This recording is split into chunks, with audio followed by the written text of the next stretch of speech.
اعوذ باللہ من الشیطان الرجیم بسم اللہ الرحمن الرحیم فمن اظلم ممن کذب علی اللہ، پس اس شخص سے بڑھ کر ظالم کون ہو سکتا ہے جو اللہ پر جھوٹ باندھے۔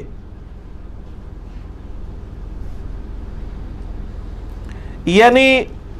سب سے بڑا اس کائنات میں ظالم وہ ہے جو اللہ تعالیٰ کے اوپر کوئی بات جھوٹی باندھے، خواہ کوئی شخص جھوٹا پیغمبر ہو کے یہ دعویٰ کر رہا ہو کہ میں اللہ کی طرف سے بھیجا گیا ہوں، خواہ کوئی اللہ کا ماننے والا اپنے ذاتی عقائد اور نظریات کو یا اپنے علماء اور بزرگوں کی تعلیم کردہ چیزوں کو اللہ کے ریفرنس سے بیان کرنا شروع کر دیں۔ ہمارے کئی سیاسی لیڈر میں دیکھتا ہوں ان کی تقریریں سن رہا ہوتا ہوں تو وہ ہر بھی کوئی ایک اچھی بات جو انہوں نے کہیں کتاب میں پڑھی ہوتی ہے تو کہتے ہیں اللہ تعالیٰ قرآن میں فرماتا ہے، حالانکہ قرآن پورے میں وہ بات ہی کوئی نہیں ہوتی ہے، یعنی ایک فیشن بنا لی ہے نا لوگوں نے۔ تو سب سے بڑھ کر ظالم وہ ہے جو اللہ کے اوپر جھوٹ باندھے اور وہ دعوے پیغمبری کر دے حالانکہ وہ خود پیغمبر نہیں ہے۔ اچھا، اب جو شخص جھوٹا پیغمبر ہے یہ سب سے بڑا اللہ کے نزدیک کذاب ہے، یا پھر جو شخص سچا پیغمبر ہے اس کی تکذیب کرنے والا وہ بھی اسی بڑے لیول کا کذاب ہے۔ بیسیکلی نبی علیہ السلام کے ذریعے سے یہ بات امت تک پہنچائی جا رہی ہے کہ بالفرض نعوذ باللہ اگر نبی علیہ السلام نے یہ دعوی نبوت جھوٹا کیا ہے تو سب سے بڑا جرم آپ نے کیا ہے، لیکن یہ حقیقت نہیں ہے۔ چونکہ آپ صلی اللہ علیہ وآلہ وسلم نے جھوٹ نہیں بولا لہٰذا اب آپ سچے پیغمبر ہیں، آپ کا جو انکار کرے گا وہ سب سے بڑا جھوٹا بن جائے گا۔ اب آپ کو یہ آیت سمجھ آئے گی، فمن اظلم ممن کذب علی اللہ، اس سے بڑھ کر ظالم کون جو اللہ پر جھوٹ باندھے،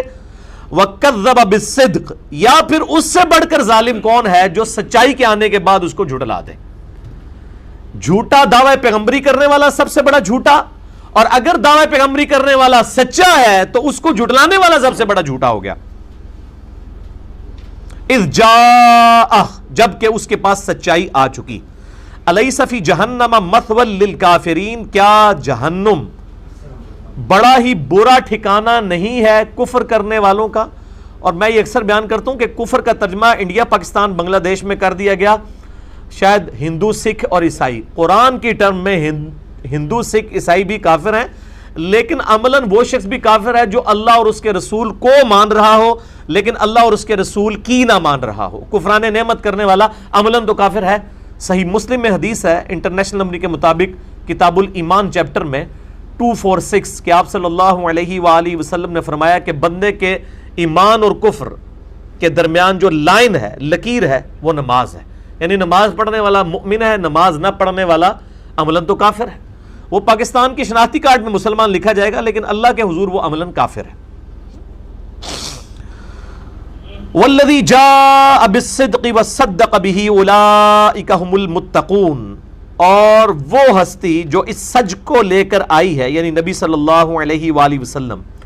وصدق به، اور وہ لوگ جنہوں نے اس سچائی کی تصدیق کی ہے یعنی اہل بیت، صحابہ اور پوری آپ صلی اللہ علیہ وآلہ وسلم پر ایمان لانے والی امت، اولئک هم المتقون، اصل میں یہ ہیں اللہ سے تقوی رکھنے والے لوگ۔ گاڈ کانشسنس ان لوگوں میں ہے جو اللہ کے پیغمبروں کی بات کو سن لیں اور اس پر عمل شروع کر دیں۔ لہم ما یشاءون عند ربہم، ان کے لیے وہ کچھ ہوگا جو وہ چاہیں گے رب کے حضور۔ جو میں اکثر کہتا ہوں کہ جس نے دنیا اپنی مرضی کی گزاری پھر آخرت اس کی مرضی کی نہیں ہوگی، آخرت اللہ کی مرضی کی ہوگی، اور جس نے دنیا اللہ کی مرضی کی گزاری آخرت پھر اس کی مرضی کی ہوگی۔ اور یہ بھی دیکھ لیں اللہ تعالیٰ ہمارا لہم ما یشاءون عند ربہم، ان کے لیے وہ کچھ ہوگا جو وہ چاہ رہے ہوں گے،